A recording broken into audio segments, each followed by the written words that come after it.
Hello, this is Rick Jordan, Church Resources Coordinator for the Cooperative Baptist Fellowship of North Carolina.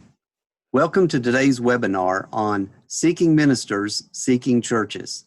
Our presenter today is Seth Hix. After a 13-year career in church music, the pursuit of a new ministerial calling led Seth and his family to North Carolina, where he enrolled at Wake Forest School of Divinity. After graduation, Seth began as CBF North Carolina's Church Engagement Coordinator on June 1st, 2017.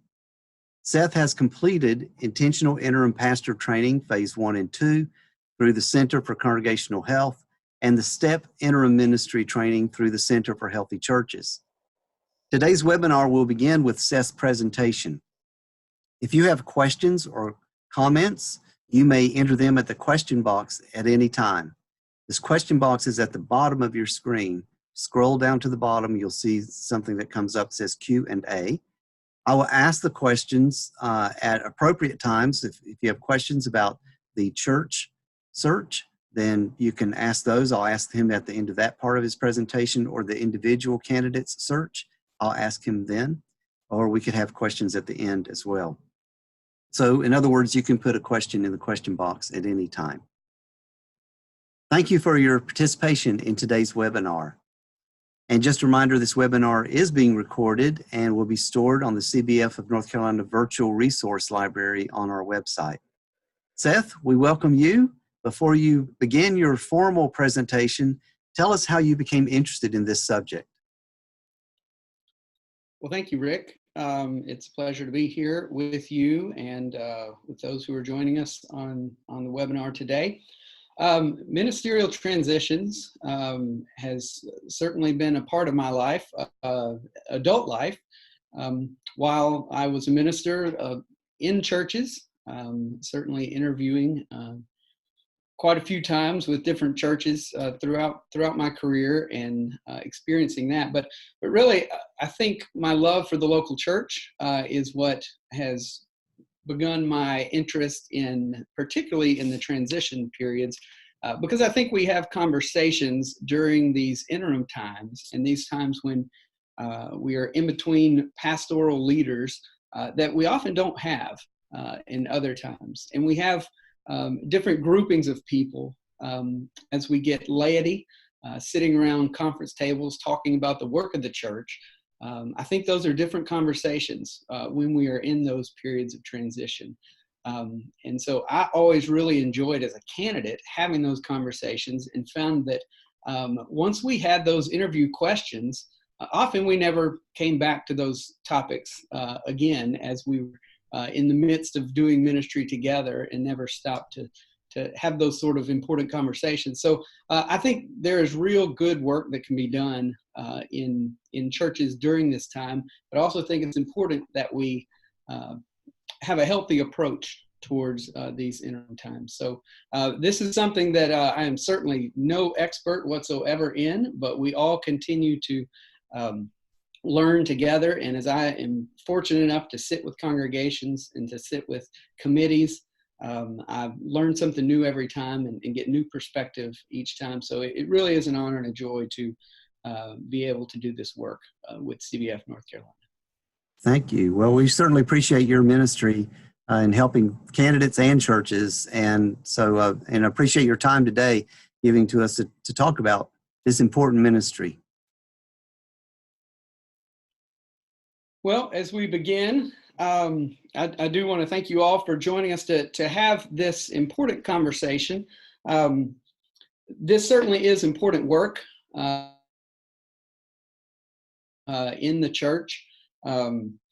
It is important. It is sometimes difficult to nail down and to wrap your mind around just what this sacred journey is during the interim time. And so while there is certainly more than we can cover in this short amount of time that we have today, I hope that this conversation will begin you thinking about some healthy ways to approach transitions in churches, ministerial transitions, whether you are a candidate who is exploring God's call for your life and what that may mean vocationally and professionally, or if you are a member of a church a search team or a congregation who is going through a transition, this is certainly, I hope this will be a conversation that will help you begin to put in perspective some things that we need to all think about during this time. I want to start by talking about the work that we do specifically here at CBF North Carolina and the resources that we offer here. I do want us to step back a little bit later and take a broader view of what's happening in the world of in the Baptist world and transitions. But first of all, I want to start with the tangible things, the $1 million question. How can you help us? How can CBF North Carolina help our church or help me as a candidate? So I want to highlight a few ways that we do that from the very beginning. One of the things that we began a few years ago was a ministry job board on our website. This began as an attempt to provide space for congregations who were looking to advertise primarily non-ministerial positions or part-time positions that we really didn't have resumes for.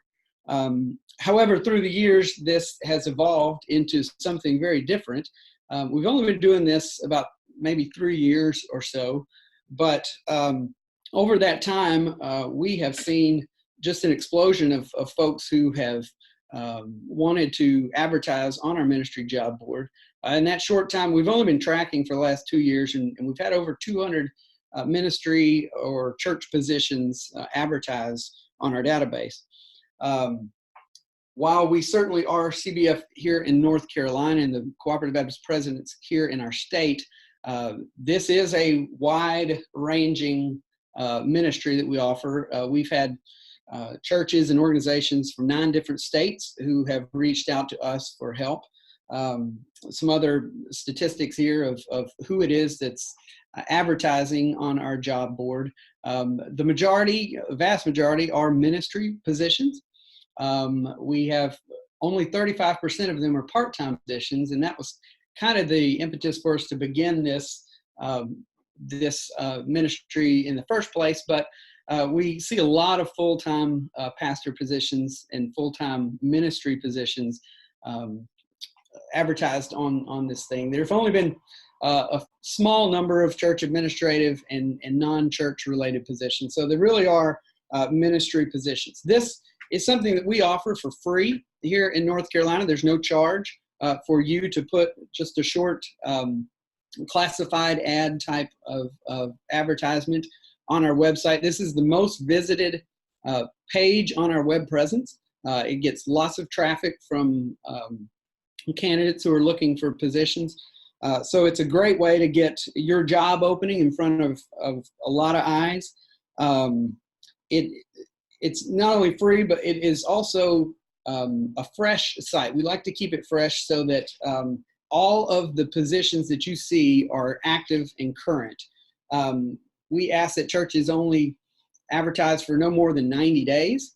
So you can be assured that when you look and see that a church is looking for a position, that it is a current position. So we like to keep it clean in that way. So ministry job board is one way, one resource we offer. Traditionally, we have offered resume services where if you are looking for a pastor, associate pastor, or minister, we maintain a database here in our offices, a candidate database.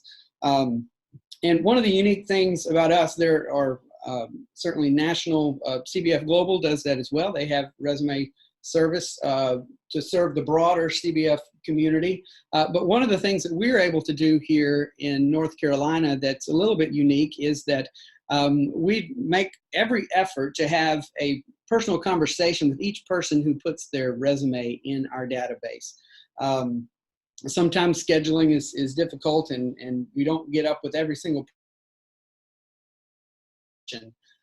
To learn a little bit more about their story, not just the resume and the paper form that we ask them to fill out, but we get to know a little bit more about their particular needs, their unique situation, and where they may best fit in a congregation, whether it's in North Carolina or somewhere else.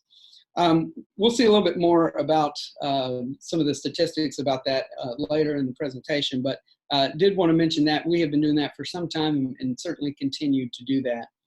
Some other things that we try to offer congregations, again, in keeping with this theme of being hands-on with our churches, we have a group of folks that we call the ministerial transition facilitators. This is a small group of people who are spread out across the state, who will go to your church when you are in a time of transition, when you are without a pastor or looking for an associate pastor of some kind.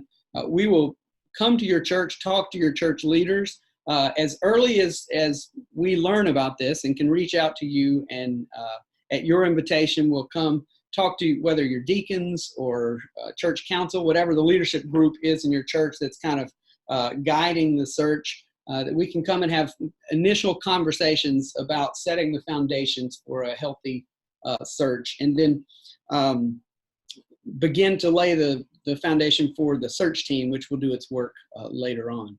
Once you do form a search team and begin the actual active search process, one of our MTFs, Ministerial Transition Facilitators, will come and do an orientation or training session with your search team to, again, kind of lay the foundation.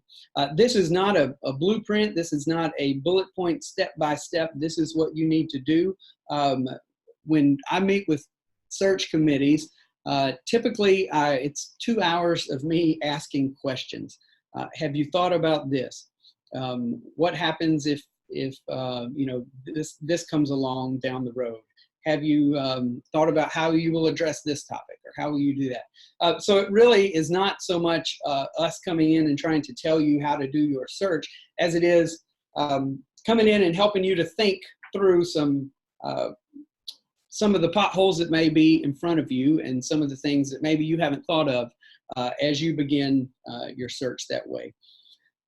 We also offer a little more hands-on approach for search teams. If you want someone to work directly with your search team throughout the process, this would be in addition to the orientation session, but someone to be a part of your meetings, maybe not every meeting, but maybe once a month, or however you think it would best benefit your church, but to have an ongoing relationship with the search team in a more intimate setting than just a one-time training.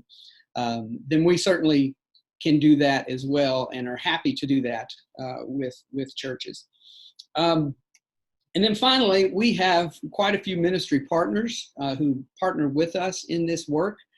We'll hear more about them a little later in the presentation as well, but we certainly support the work of many people who are doing good work in our churches, and we can supplement some of the cost involved in some of those other ministry partners who work in our churches as well, and are happy to do that as well. So this is a general broad list here of the resources that we offer.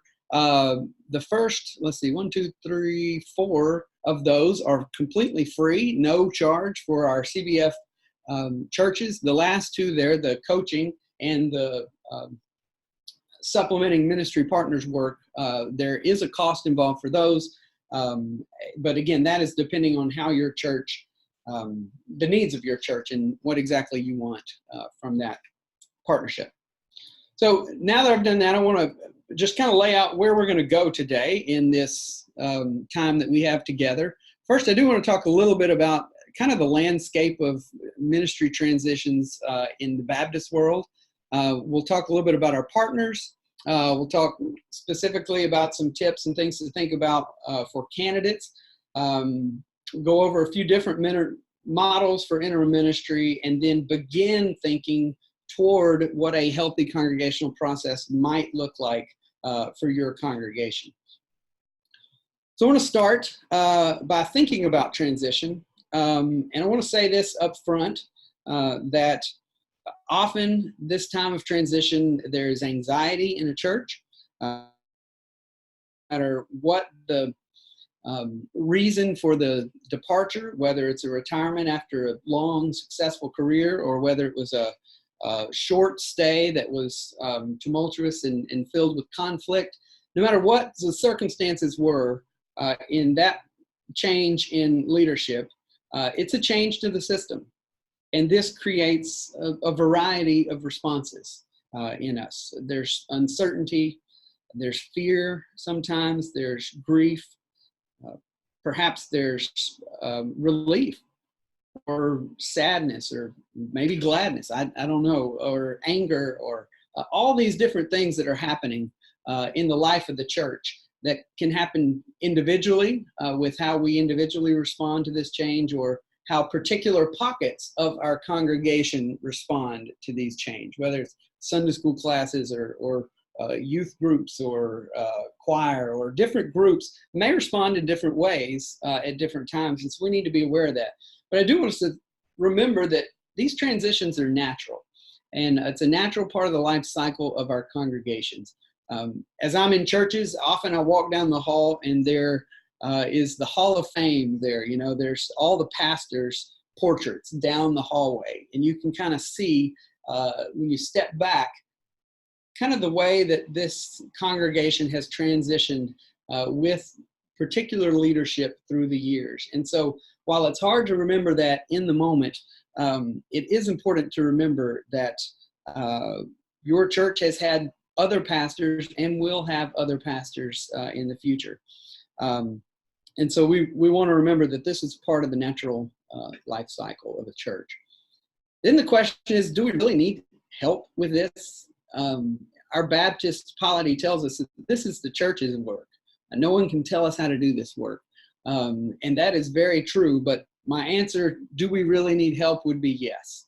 And for several reasons. But one, particularly for Baptist congregations, it is important for us to take an honest look in the mirror from time to time. Jack Causey used to call this a congregational selfie, to kind of look at ourselves in a different way than we do when we have an installed pastor leading us. And so I think it's important to do that. And just like in families, sometimes it's hard for us to look at ourselves in our own community honestly, without someone with a little different perspective and who can ask some questions of us and can point us in different directions and reframe the conversation sometimes in different ways. I think it's important for us to remember too that the rules of church engagement are changing, and they have changed in the last decade or 2 decades, and they continue to change. And sometimes if you particularly have been in a long pastorate, you may need someone to come in and help your church work through how to approach this particular transition, which is different than the transition that you may have had before your last pastor. And so I think the short answer, obviously, is yes, we do need help. And I like to frame it not as a expert or a consultant or someone coming in and telling us how to do this, but I think it's important for us to frame it in this way, particularly in cooperative Baptist life, that we are your partners in ministry. CBF North Carolina partners with you in a variety of ways throughout the year and throughout the years, but this particular time is one way that we partner with you, but we are going to continue being your partners even after you have an installed pastor. And we want you to be as healthy a kingdom outpost as you can be. And we want to do all that we can to assist and walk alongside you in that journey that you take. So those are kind of some frameworks. I do want us to think too briefly a little bit about just transitions and the fact that all churches are always going through transition. You are always in transition. This is true in a variety of ways. The pastoral transition obviously is what we're talking about today, but that's the most obvious because you can see it. You can tell if there's a pastor there or not. That's an easy target. But there are also some other transitions that are happening all the time and throughout our church programs. Our church ministries are continually changing, at least I hope they are. And if then maybe this is a good time for us all to think about ways that they can continue to evolve and change through the years. We all have our personal transitions, marriages, having kids, divorces, a death in the family. All these different things affect how we engage with our congregation and affect the shape our congregation takes. The things that happen in our personal lives and our family lives are very much a vital part of how we shape our congregation and the ministry that we offer to our community. And so those transitions are always taking shape too. And then finally, I don't know if you've noticed, but we're kind of in a cultural shift going on here. There is a lot happening in our world, and that certainly has a dramatic impact on our church. And how your church decides that you are going to engage or not engage in that work, for us to think that what's happening in the world around us doesn't affect our church is quite naive. And I think this is an important time when we are in a pastoral transition to begin thinking about what kind of pastor we need moving forward. Another thing that I want us to kind of think about very briefly, and I'll go through these quickly, and we'll get to some other aspects of this. The changing landscape is dramatic. We can't talk about changing landscape of ministry transitions without theological education and the way that it's changed in many years, both from institutional perspective and the cost involved and the student debt that's involved and that sort of stuff. It has a direct impact on how you do a search and the things that you need to think about as you call a minister, as well as just the variety of educational backgrounds that our ministers have these days. There was a time when in most of our Baptist churches, folks went to the same schools, and that is not the case anymore. And our schools are very different. We're very fortunate to have 4 partner divinity schools here in our state, in our backyard, but they are very different divinity schools. All good partners with us and solid, strong partners, but they are very different. And so we need to think about that. CBFNC, we offer student scholarships. We invest over $300,000 a year in theological education. So that is very important to us. But again, we need to pay attention to how that has shifted in recent years as well, and the impact that has on our ministers and our churches.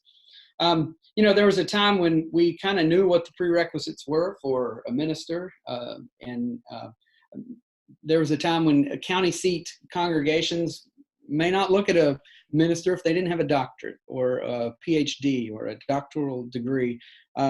Yet now, many of our congregations in CBFNC life have ministers in even some of our larger churches, big steeple county seat churches, who do not have doctoral degrees and who are doing outstanding, wonderful ministry in those churches and are very successful in their calling. So those things are changing too, and where you get training. As we think about how churches are changing, it makes sense that if our churches are undergoing significant changes, that the vocational paths of those who are called to lead our churches are going to be different. Resumes are going to look different. The vocational trajectory is going to be different. And so for a committee to understand that and be able to interpret that is very important these days. The networks and structures that are in place are different than they were in previous paradigms. And so those are things to pay attention to as well. And then technology is just a huge impact on the landscape of ministry transitions and what that means for candidates who are looking at churches and churches who are looking at candidates. You have at your fingertips so much more information than just what appears on that resume. And so how are you going to use that? And how is that going to be integrated into your search? And even beyond that, technology affects the way we receive information in all areas of our lives and the way we share information in all areas of our lives. And so that affects the way we look for a minister in this particular time too. I said search 3 years ago, and we're found themselves doing another one. And this young lady had been on the previous committee and was on this pastor search committee as well. And she remarked about how different the resumes looked just 3 years removed, 3 years from 3 years ago. And what she was particularly talking about was how many ministers had secular work experience, how many had done bivocational work or had done work as chaplains or outside of the local church. And so I think that's an important thing for us to realize too, that some of the criteria that maybe we use to determine an appropriate pastor for our church, we may need to think about that as a committee, and what exactly we need in a pastor, not necessarily hitting the marks that maybe we once checked off of a particular list.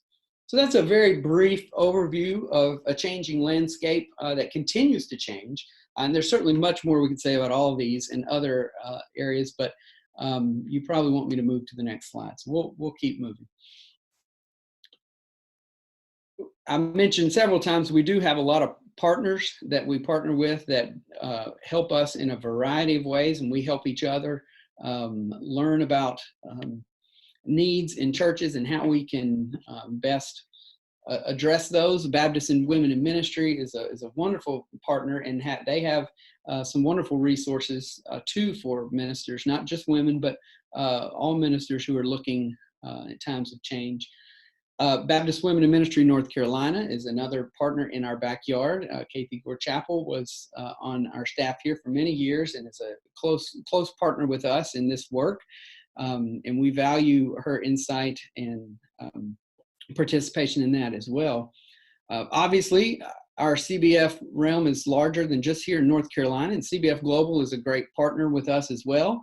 They have reference and referral work that they do with a broader scope than what we do here in North Carolina, and Craig Janey does a wonderful job there, and the Leader Connect process there is available for all of our candidates here in North Carolina and beyond. And we encourage our candidates to look at all these resources and look at all these partners for help in that this is networking is a broad scope, and we want folks to be able to find help in a variety of ways. CBF regional partners, state and regions across the fellowship. Center for Congregational Health is in our backyard as well here, and for many years has provided great service to our congregation. Has been a great partner in a variety of ways, particularly in the intentional interim work that they do. The Center for Healthy Churches is also in our backyard and is doing good work in many of our churches in a variety of ways as well, but also in transitions and working with search teams. And we partner with them in many ways, and we'll continue to do that in the days ahead. I mentioned our Divinity schools, and those are wonderful partners for us. And Campbell University and Duke Divinity School, the Baptist House there, and Gardner-Webb and Wake Forest are all partners in ministry with us. And we meet regularly with them and representatives from them, and they encourage their students to come to us for help, and we encourage our candidates to look to their alumni associations for help as well. And so we are blessed with many good partners, and these are a few that I wanted to highlight today. We'll talk a little bit about candidates. I mentioned that we have a candidate database. We have probably 100 or so candidates in our database, and I want to tell you a little bit about those candidates and who they are. I'm just going to throw some of these statistics up here, and we can kind of work through them as we go, but let you kind of digest that a little bit. Take a breath from listening to me ramble on. So about 67% of the candidates in our database live in North Carolina, are currently in North Carolina, and are open to God's leading them to a new place of service or discerning what's next for them. 80% of them, though, say that they would consider going outside of North Carolina. And again, while we are a state regional body, we do get requests from out-of-state. Are happy to help as we can. 13 different states are represented in our candidate database. Another important factor, I think, for us to think about, even in the landscape of churches, is that 75% of the folks in our database serve churches of 200 members or less, or 200 attendance or less. And I think that's reflective of who we are as a fellowship. We do have some larger churches, but the majority of our churches are, middle to small size churches, and are under 200 members on a given Sunday morning, or however you count those sort of demographics. 31% of the folks who are in our database are currently serving as senior pastors, whereas 74% of the people in our database are looking for a senior pastor position, primarily looking for a senior pastor position. I think that is a very, very telling statistic, both for churches who are looking and for candidates as they evaluate the landscape. 74% of people in our database are looking for senior pastor roles. That last statistic is something I have talked about ad nauseum to anyone who will listen. And I talk to pastors across our state almost on a daily basis, certainly a weekly basis, who are looking to fill positions that have oversight of children or youth. Only 8% of people in our database, candidates in our database, have indicated that they would be open to considering a position for children or youth.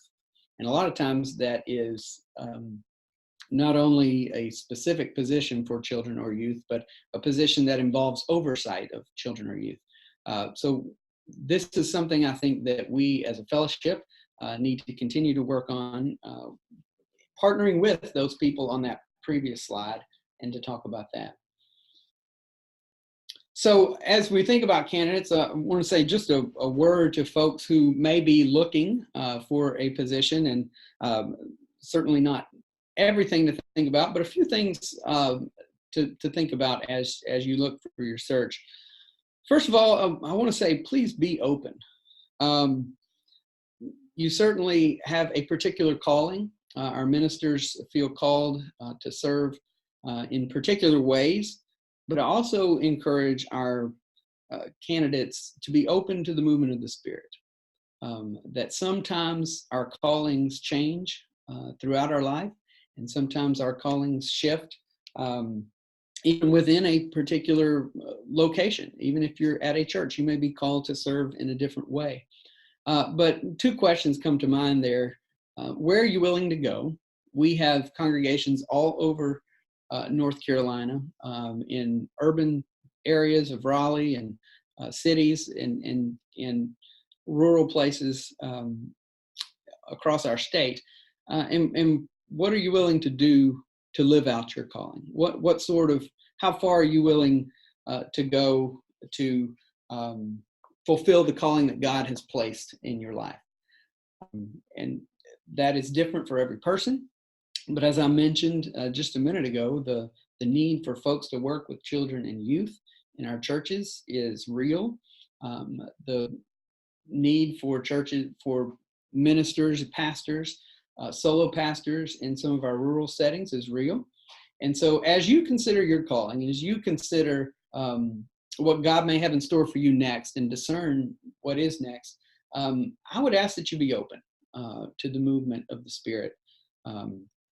And be open for God to surprise you in new ways. I want to say this to candidates too. This is your work.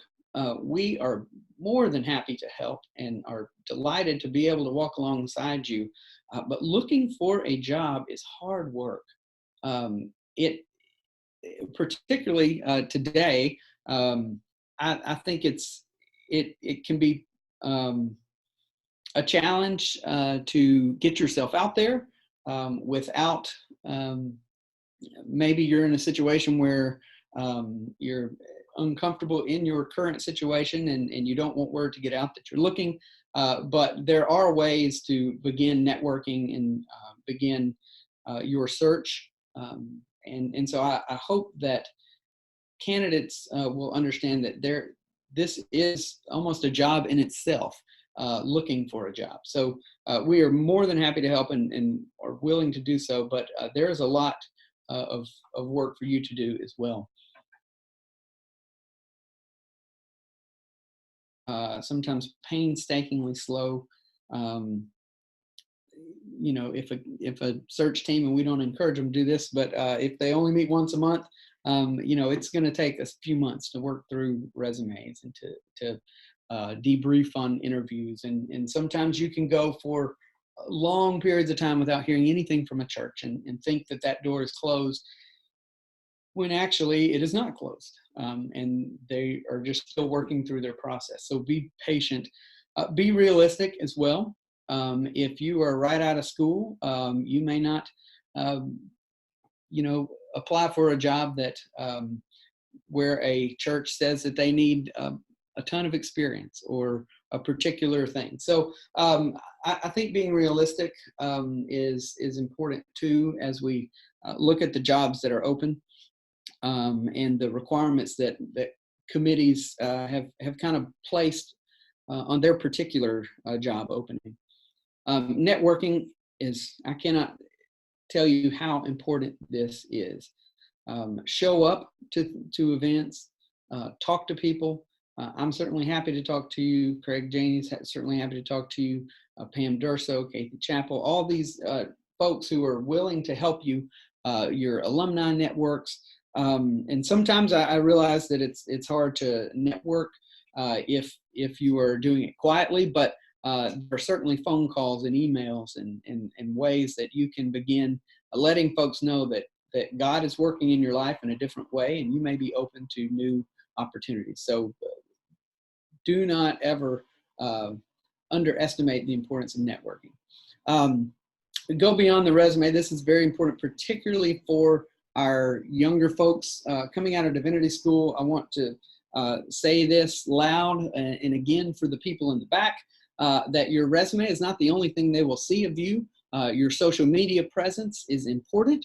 There are a variety of ways to think about that and how to do that, but some have said have a professional one and a personal one and all that sort of stuff. But the point I would like to make is that committees are looking at you beyond what is on your resume. They are Googling your name. They are looking at the church you serve at now. They are looking at all sorts of things. So be aware of that as a candidate. Some of that you can't control, but some of it you can.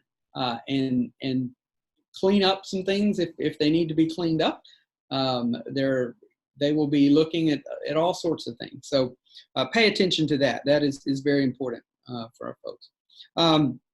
Interviews are obviously very important, but are also changing the way that folks do this, whether it's through Skype more often than in-person interviews, whether you're coming to the church for a interview with your family, not with your family, by yourself.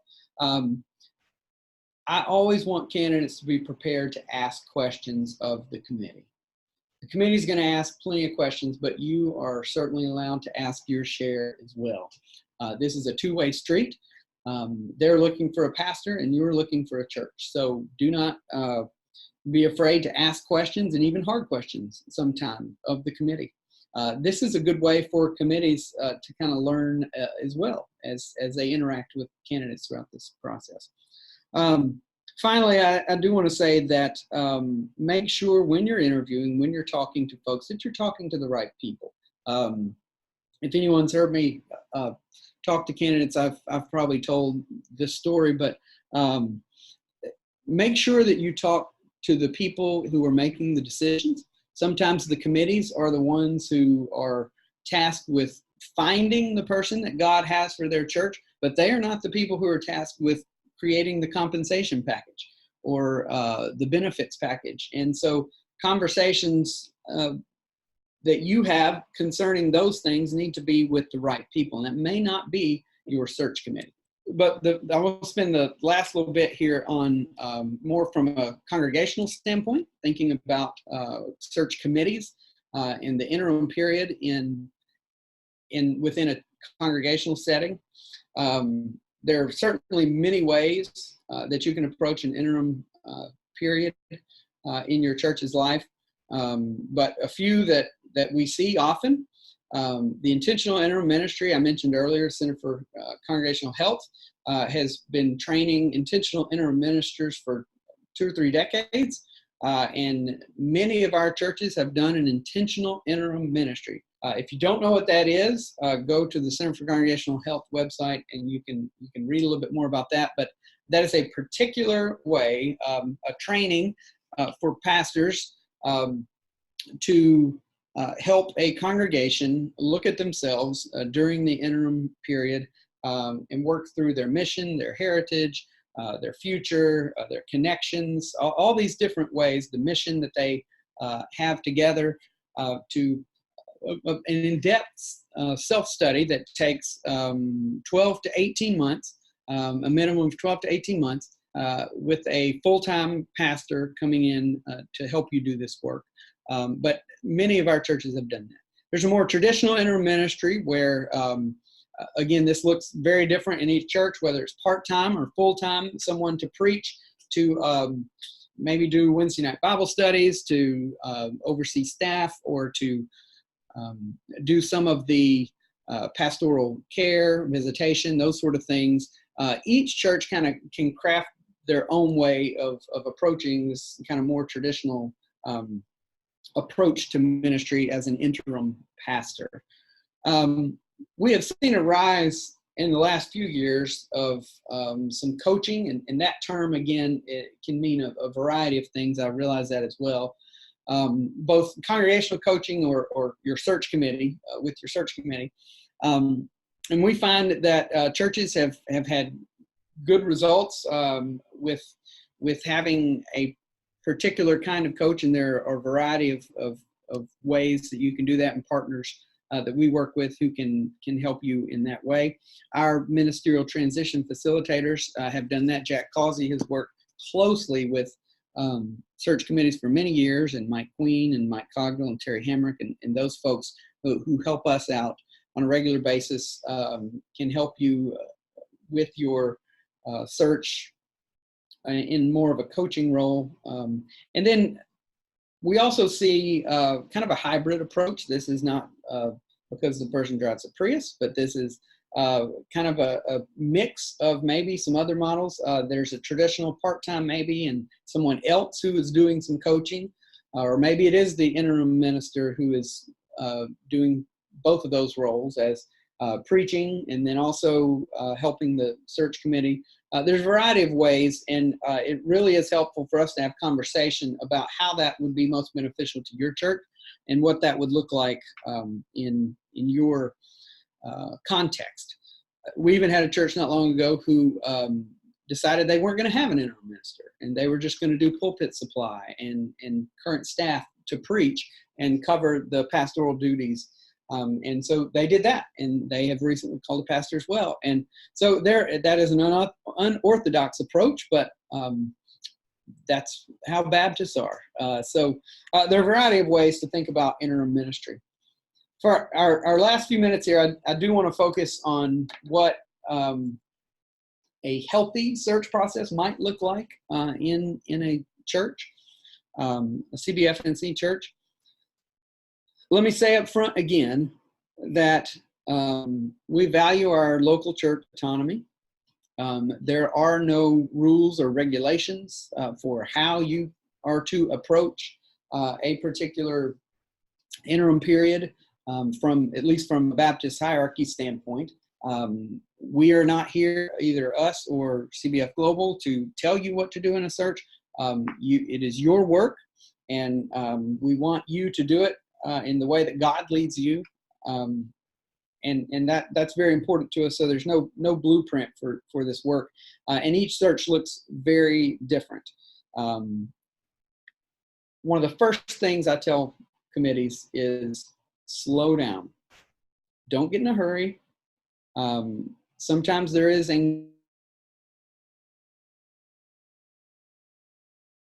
receiving resumes and begin looking at resumes, begin interviewing candidates. But I think the worst thing you can do as a pastor search team is begin the active search process of looking at resumes and interviewing candidates before you have done your homework, before you have done the hard work of building that foundation.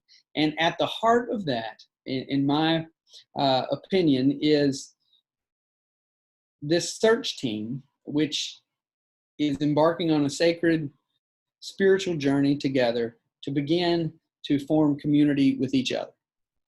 I encourage committees to share their faith stories with one another, maybe even open each meeting with one person sharing their faith story. There are conversations that you will have to have, and topics that you will have to discuss that are going to be difficult. And even if you think that all 7 to 10 or however many people you have on the committee know each other already and are friends and all that sort of stuff, there is still a deeper level of understanding that you can gain through building this community, this team approach to this really the sacred task that you have been called to do together. So slow down, don't be in a hurry, regularly check in with each other. Those are all very, very important things to think. If I had to say one word about a healthy process, it would be trust. Trust goes in many different directions. Obviously, you have to be able to trust the people around the conference table for confidentiality, to be able to be open and honest with one another and have honest conversations, to name some of those elephants in the church that we don't like to talk about, to begin having those sort of discussions. You have to be able to trust one another as a committee, that you can say things in there that others might not agree with. And I don't know if you've noticed, again, in the world we live in, sometimes we disagree. And that is becoming more and more a reality. And I hope that in the church, and particularly in a search process, that we can model healthy ways to share disagreements about whether it's theology or politics or programs or ministries in the church, that we can model what the church is supposed to look like and how we are supposed to get along and put the kingdom goals above our own goals. So trust in each other. One of the other most important things that we can do is build trust between the search committee and the congregation. Again, maybe there was a day when we would nominate a search team and we just trust them to do it, and they bring a candidate and we 100% support everything they do. But I haven't seen that be the case very often in most churches. And so you want to have an open communication plan with your congregation to regularly update them, to build trust with the congregation that you are doing the work that not only God has called you to do, but they have set you aside to do on their behalf and to represent them. And so that trust is very important, both from an internal committee standpoint, within the larger church context. And then there's also a level of trust with the candidates that you will talk to. They have to trust you enough that the conversations you have there will stay in the room. Not only if you don't call them, but also if you do call them.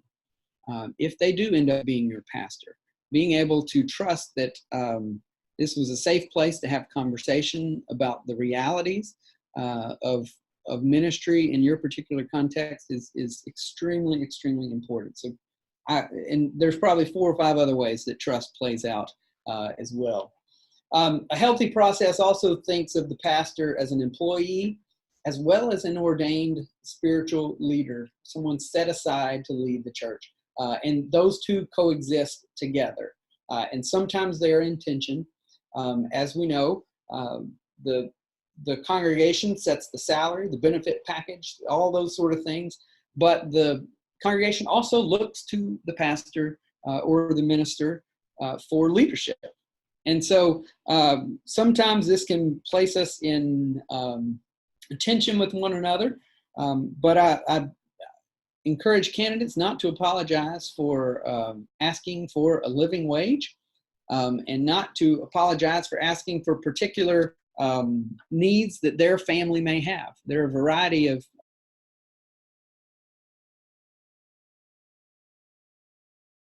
X, Y, or Z, and those are important conversations to have, and to not be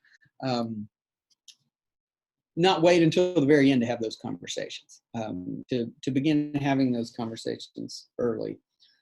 You are calling a pastor. You're not just hiring a pastor. We truly do believe that the Spirit is leading in this process, that this is a sacred duty of the committee, but that lives in tension with the realities of everyday life for the pastor who will be employed by your congregation. Again, leave room for the Spirit. Some of the best searches I have seen in recent days are searches where the committee thought they were looking for one thing and ended up in a completely different place that was divinely inspired. There's no better picture of what the church is than a committee who commits to finding what God wants for their church, not what they want. And that is a sometimes a scary place to be, but the end result is usually a very, very positive one. So while we're going through this hiring process and these technical steps of doing a search, let's remember that we need to leave room for the Holy Spirit to move among us as a committee, and to move among our church, and to move within the candidates who we will talk to. So very, very important. Finally, on this slide, and I'm sorry this comes right after leave room for the Spirit, but check your documents. I'm referring to check your bylaws, check your the documents that guide your church. I'm going to assume those documents were Spirit-led when they were written, and that the Spirit lives and exists in your facilities usage policy just as much as it does anywhere else. But you do need to check with your bylaws what kind of requirements are there for calling a pastor. What kind of vote does it have to be? Do you have to give certain number of days notice? All these sort of things. There's a lot involved, and also with benefits packages and those sort of things as well. Finally, I do want to talk very, very briefly, and I know I'm coming up on an hour here, and I promised I would keep it to an hour. It is the role of the pastor search committee to form a church profile and a pastoral profile. These can be the guiding documents that help you stay on track when you become enamored with the charisma of a particular candidate who may not fit the criteria and the needs of what your church really needs. It is dangerously easy to have access to a candidate's social media, have access to a candidate's current church's web page, and fall in love with a candidate before you really even get to know if that candidate has the gifts and the skills that your church really needs. Sometimes the best preacher in the world is not the person that you need to lead your church. Maybe you need some other ministry. You have some other ministry needs in your community that would cause someone to fit your church a lot better than the best preacher you can find. If we were only looking for the best preacher, we could find some sermons online every Sunday and put them in. But being a pastor goes well beyond the preaching moment. And so these church profiles and these pastor profiles really help you to hone in on what it is that your particular church needs and what the characteristics of a pastor would look like in a good fit there. It's important in those two documents and in all the work that you do, and I would encourage you to do some sort of self-study work in this process to create those two documents. Those don't come out of thin air, and those require some work within the congregation and congregational engagement, and we're happy to have more conversations about what that may look like for your church. But your committee needs to be able to articulate your church's honest and authentic story by taking a good look in the mirror and being able to say that. And I tell committees this often too, that you want the smart candidate, don't you? You want the intelligent pastor who's perceptive and is going to read in between the lines. And if you're not telling the honest, accurate story of your church, the best candidates are going to know that. And they may ask you, they may call you on it, and they may say, you're telling me this about your church, but as I look at it, this is what I see. So if you do your work up front, it makes for a much smoother process to kind of talk about who you are as a church. Finally, last bullet point on this one. When the search is not over, when the search is over. I don't know how I said that, but when you think the search is over, it's not over. I have seen recently several committees who fell in love with the candidate they believe God had in store for their church and God had for them, only to have it fall apart at the end because the committee thought their job was finished. Your job is to communicate with the congregation why it is that this person is a good fit for your church. Again, the days of unanimous votes are far and few between, or few and far between, and so it is your job to tell the church why it is that you fall in love with this candidate and why they are the one for your church. And if you do not do a great job of that and don't see this search all the way through to the end, to the presentation and call weekend, sometimes that comes back to get us at the end. Okay, I threw a lot at you, and I feel like I can't see if you're sleeping or if you're awake, but I do want to say one final word, and I promise this is the last slide. But in CBF life and in moderate Baptist church life, CBF North Carolina is unique. And if your church is in North Carolina, then you have a particular recruiting tool at your disposal.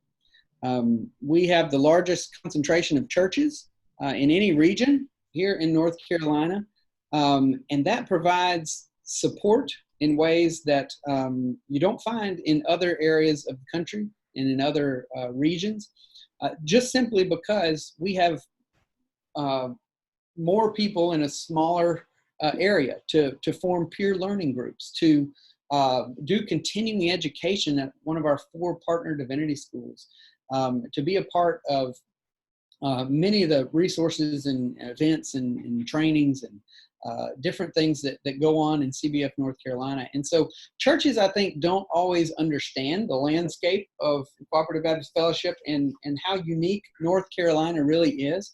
But your candidates probably do if they're in CBF life. And so I want churches to be aware of that and to maybe even talk about that and how being here in North Carolina, you have access to lots of resources and opportunities that you may not have in other places. And churches, I think, too often neglect that sort of recruiting tool as you're talking with candidates. And that's something I think that's important.